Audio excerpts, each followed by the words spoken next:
Olá, vamos conversar sobre o diálogo de Platão Eu te demo. E nesse diálogo vão ser tratados três questões: o conhecimento, erística e a sabedoria. Quem está nesse diálogo de Platão? Os personagens são o Sócrates, o Eu te demo, que é o que leva o nome do diálogo, e o seu irmão, que é o Dionisidoro. E o tema principal é o conhecimento e o ensino desse conhecimento. O diálogo começa com a seguinte questão: quem aprende? Aprende quem não sabe aprende o que. Quem já sabe não aprende o que já sabe. Ó, até difícil falar. Então aprende quem não sabe de algo, quem não tem conhecimento sobre determinada coisa. Quem sabe não aprende o que já sabe. É impossível você aprender um conhecimento que você já tem. Segura isso aí. Mas é impossível você aprender algo que você já conhece, que você já aprendeu. Conhecimento e posse. Não é possível conhecer e não é possível conhecer e não conhecer. E ele faz uma analogia, que é ser e não ser ao mesmo tempo é impossível. Isso é até uma questão metafísica. Você não pode ser e não ser ao mesmo tempo. Metafisicamente é impossível. E disso, você não pode conhecer e não conhecer ao mesmo tempo. É impossível metafisicamente, na metafísica. Conhecimento e boa sorte. O conhecimento só é bom se é bem usado. Interessante isso aqui, né? Porque você pode ter um conhecimento e ele não ser bom. Se ele for mal usado, usado para o mal, ele tem que ser usado para o bem. O mau uso é pior que o não uso. Olha que interessante. Se você tem um conhecimento e usa ele mal, é pior que você não usar. É melhor você ter um conhecimento e não usar para o mal do que usar para o mal. Agora, se você tem um conhecimento e usa para o bem, né?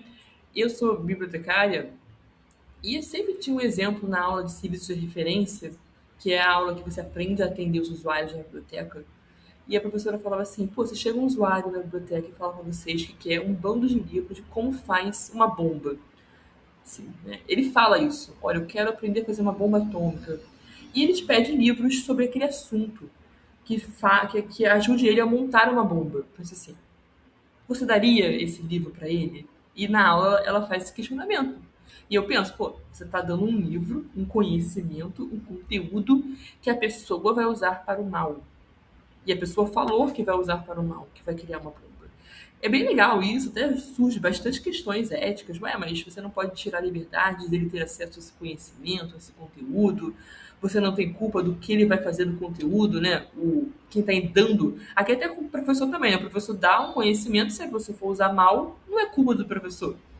E nem o bibliotecário, ele deu um conhecimento, se a pessoa usar mal, não é culpa do bibliotecário. Mas é interessante isso, pensar nisso. O ensino da sabedoria. Ensinar não é só informar, é formar o uso correto do saber. Então, o professor, quando ele vai ensinar algo, não é só informar. Ele quer que a pessoa use corretamente o saber. Por isso que é importante quem ensina ser uma pessoa boa. Sendo uma pessoa bem, boa, ligada ao bem das coisas, ele vai ensinar o uso correto daquele conhecimento. Bons e maus. Os bons podem falar do mal. A crítica moral não é difamação. Olha que interessante isso, né? Porque muitas vezes a gente acha assim: ah, não vou falar mal de uma pessoa que está fazendo algo errado, fazendo mau uso do conhecimento. Não vou falar mal dela, não posso, não posso. Mas está errado isso.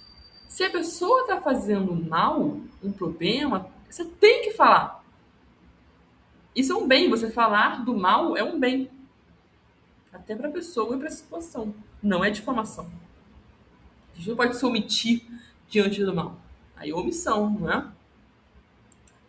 Discurso falso. Achei bem interessante isso aqui. Durante o diálogo, surge a erística. O Eutidemo e seu irmão Dionísio, eles fazem uso meio da erística, que afirma que o discurso falso não existe. E Platão, não, Platão mostra, mostra o absurdo. Então, ainda vai aparecer aqui a conceituação de erística, mas a erística afirma que o discurso falso não existe. E Platão mostra que isso é absurdo, que o discurso falso existe sim. E Platão vai mostrar. E o que vem a ser a erística? É interessante aprender isso. É a arte de vencer debates. Mas nem sempre você vai vencer esse debate com a verdade. Você vai fazendo analogias, posições, tipo, sei lá, meu pai é um cachorro. Isso é bem absurdo isso, mas assim, é um exemplo de erística. Que não quer dizer, não é uma premissa verdadeira. Então você utiliza premissas falsas, várias, né? Não é a busca da verdade. Então você faz um jogo de palavra com paradoxos aparentes ali muitas vezes. Então, através de muitas pessoas utilizam a erística, esse jogo de palavras, que nem sempre são tão aparentes e absurdos assim, para ir convencendo o público que ele está falando. E durante o diálogo, é interessante vocês lerem esse diálogo, o Platão ele dá exemplos absurdos, paradoxos absurdos, para provar que a erística está errada. Arte política, produzir e saber usar. E durante o diálogo, o Platão também, né, através do Sócrates, não o Platão, nesse diálogo não aparece o Platão, aparece o Sócrates falando, que ele fala que a arte política é a única arte que sabe utilizar o conhecimento deles corretamente. Assim. Ele dá um exemplo que o exército captura um exército inimigo, um povo inimigo, e ele oferece para os políticos governar esse povo, né? Se preocuparem em fazer algo com esse povo.